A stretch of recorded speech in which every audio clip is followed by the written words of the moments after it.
Welcome to S&C's podcast series, S&C Critical Insights. I'm Frank Aquila, Global Head of Sullivan & Cromwell's Merger and Acquisitions practice.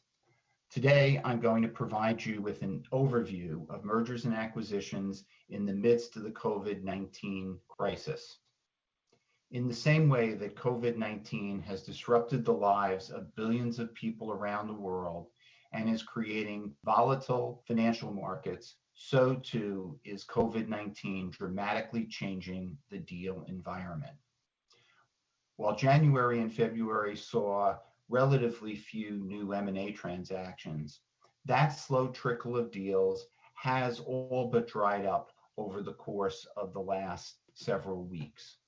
That does not mean that M&A is dead or work for M&A lawyers is gone, but rather that our work is changing. Let me talk about a number of different elements that are really of quite importance. First, I'm going to talk about deals that have been signed and announced that are between signing and closing. Second, I'm going to talk about those deals that were in the midst of negotiations when the COVID-19 crisis hit us. And then third, I'll talk about a few other matters before signing off. First, with respect to transactions that were announced before the COVID-19 crisis really hit, at least in the United States. Many commentators have wondered to what extent would material adverse change clauses be utilized as an out for buyers seeking either to terminate transactions that have been previously announced or to renegotiate transactions. The reality is that these provisions have been tested in other crises in the past, most notably after 9/11, and then again in the financial crisis after the Lehman Brothers crash. And what we can tell you is that agreements that are signed up under US law are extraordinarily difficult to be able to terminate or walk away from because of an alleged material adverse change in situations like this. Obviously, every contract, every transaction is different, so we're speaking in generalities here. Material adverse change is a provision that is meant to protect the buyer when there has been a permanent and materially adverse change in the business and financial condition of the company being acquired. There are, in most contracts, almost all contracts, very clear language that make it specific to the company being acquired. So when events like this happen, even though they have dramatic and negative impact on the economy and the particular company, the fact is that this is not a permanent and negative impact on the target company. This is something that affects the broader US and global economy. And as we've seen in the cases from periods before, buyers are not easily able to walk away, and in most cases are not permitted to walk away from transactions asserting that there's been a material adverse change. This may very well be tested again here, but we have to believe that Delaware and other states will follow the precedents and will so therefore most of the transactions that have been announced will ultimately close, assuming they get regulatory and other approvals. One of the other challenging things with transactions that have been previously announced is the interim operating covenants. Most merger agreements, almost all merger agreements and purchase agreements have agreements, provisions that say that the business will be operated in the ordinary and usual course between signing and closing. Of course, today we're not in a period where it is ordinary and usual course. And so therefore, the target company during the period between signing and closing has to make decisions that potentially could be construed outside the normal course. Typically, what we recommend is that buyers and sellers coordinate quite closely. Obviously, there can be no gun jumping from an antitrust standpoint, but there can certainly be discussions and coordination, and if necessary, approval by the prospective buyer of actions that the target company, the company being acquired, is going to take to react to the situation at hand. Another issue that companies have to deal with is the fact that they are going to need, in many cases, shareholder approval. In this particular situation, because of the need for social distancing, because of the state rules in many places about gatherings of 50 or more, whatever the number may be, it becomes very difficult to put together a shareholders meeting.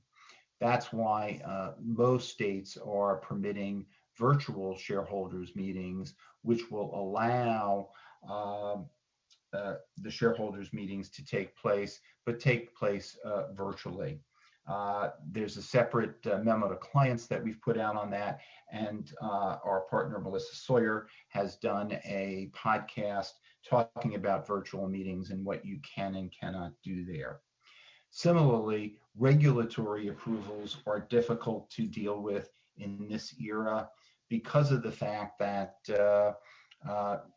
most of the regulatory agencies are, like all of us, working from home, working virtually, and there's going to be inevitably some potential delay or slowness in receiving those approvals. Rather than go into that, I would direct you to a client memo that we put out yesterday. U.S. European antitrust agencies adapt to COVID-19.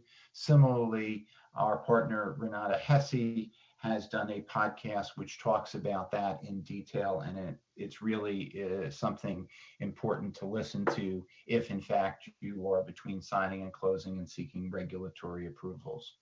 The next topic I want to talk about just quickly is that many deals were in the process of being negotiated when the full brunt of COVID-19 hit the US and European economies in the last few weeks.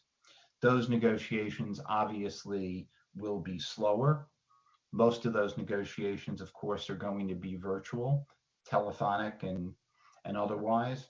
And ultimately, many boards may wish to delay the signing and announcement of deals until there's a little bit greater visibility into what the economy is going to look like in the second half of the year.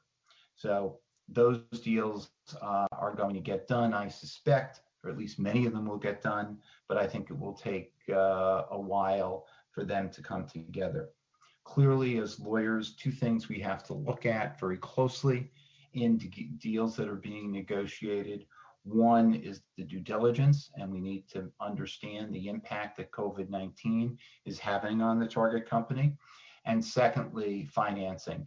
And financing, depending on who the buyer is, may need to wait a little bit longer than one would hope for. But those are two areas where we as lawyers are going to be spending a lot of time. The last thing I want to end up with is a quick discussion about market volatility and how that is becoming a concern for many companies. As I think we all know, the stock market is down 35% to date from the all-time highs just a month or so ago, and there has been very significant trading in the securities of many companies. What that means is that the shareholders that the company had just a few months ago, in many cases have changed. In many cases, that means that stock is being accumulated by potential activist shareholders, and the concerns and direction of the shareholders may be very different for corporate boards and managements of those companies going forward. So this is something which we are talking to a lot of our clients about, and welcome a discussion with you. Obviously, these are the types of discussions that are most relevant when we do them on a case-specific basis, although obviously we have some general guidelines like monitoring your stock, knowing who's in your shares, and keeping in touch with your shareholders generally. But as I say, we definitely welcome questions, and are happy to have conversations with respect to shareholder activism in general and the accumulation of voting blocks over the course of the last few weeks when we've had this COVID-19 inspired volatility. So that's where I'm going to end up for today. We will certainly have more of these podcasts going forward. You can find them on our website. Thank you for listening to S&C Critical Insights. For more information about our practice, please visit us on the web at www.solcrom.com. And the last thing I would like to say to all of you who are listening, stay safe, be well, keep in touch. Until next time.